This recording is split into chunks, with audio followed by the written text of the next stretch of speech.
So ayan, magandang buhay sa mga kosa. Pasensya na kayo, gabi na. So nandito ako sa sakyan ko. Napasobra kami mga kosa ng busy ngayon sa Manukan kasi dire-diretso mga kosa yung laban namin. So medyo madami kaming inihahandang manok ngayon dahil sa mga schedule namin. So medyo madaming nagtatanong sa akin mga kosa kung nagbebenta daw ako ng 2 months old. So yan, dahil sa mga nagtatanong sa akin na gustong bumili ng 2 months old, yan, sige mga kosa, pagbibigyan ko kayo. Pero mga kosa, ito po, ibibigay ko lang tong 3 months old, 2 months old na to mga kosa, 30 slots lang. Ano po, kasi pagbibigyan ko lang yung gustong kumuha. Pero tatandaan nyo mga kosa, itong 2 months old na to, ano to kung kukuha kayo sa akin, wag nyo na gawing hulugan. So i-cash nyo na lang kasi mura lang naman ang tryo natin na 2 months old. 8,000 lang ang 2 months old. So di natin siguro kailangan na gawing hulugan, no? So 30 slots lang mga kosa ang pagbibigyan ko, no? Tsaka doon sa mga kukuha ng 4 months and ready to breed mga kosa, konti na din lang slots natin, no, na pwede makapasok. Kasi mga kosa, ang dahilan yan bakit si Kakosa konti lang ang gustong kunin sa pahulugan system natin. Kasi mga kosa, hindi ganun kadali talaga pag madami kang kausap, no? So ang gagawin natin mga kosa, yun, yung sa may gusto ng 2 months old, 30 slots lang ang kukuang pagbibigyan natin. At magkakaiba mga kakosa na release ang gagawin natin. So magkakaroon tayo mga kosa na September born, no? Doon natin kukunin mga kakosa yung 2 months and 4 months old natin. Ano po? Tapos doon naman mga kakosa sa ready to breed, no, doon natin kukunin sa October and November born. Doon natin sila mga kakosa kukunin para hindi napapamilian yung mga manok, no?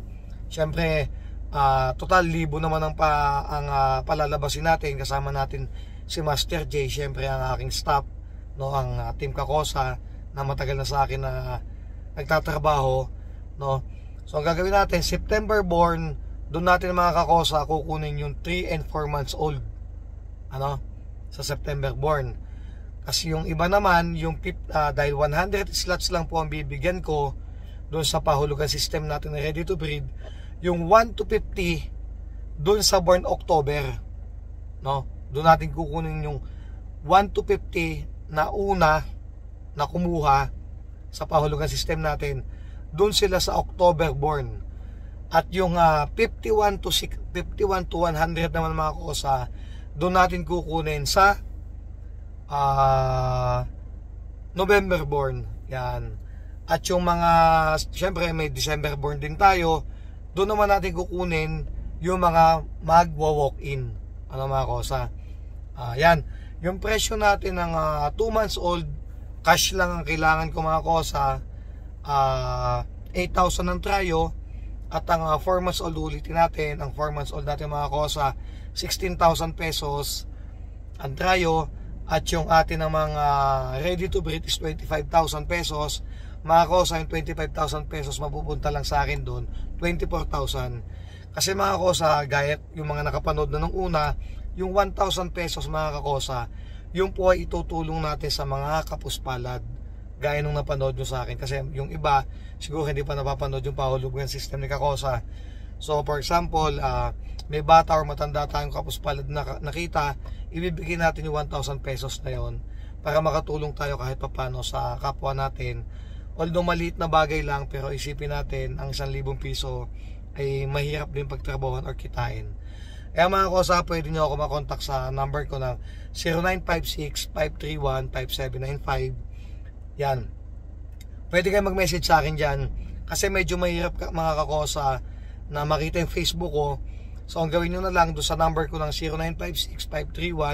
0956-531-5795. Mag-message kayo sa akin doon mga kakosa. Ibigay nyo yung full name nyo, no? Tapos yung inyong profile picture, ako po mismo mag-a-add sa inyo para maging ka-Facebook nyo ako. Dahil hindi ko alam mga kosa kung ba't ang hirap hanapin daw ng Facebook account ko. Yan, God bless po sa inyo mga kosa. Maraming salamat po. Gabi-gabi na. Ito ang oras dito is alas 9:03 ng gabi. So dahil madami nag-PPM sa atin, So pagbigyan natin sila. Yan, God bless po sa inyo lahat mga kosa. Shoutout at ingat po tayo palagi. God bless po. Salamat.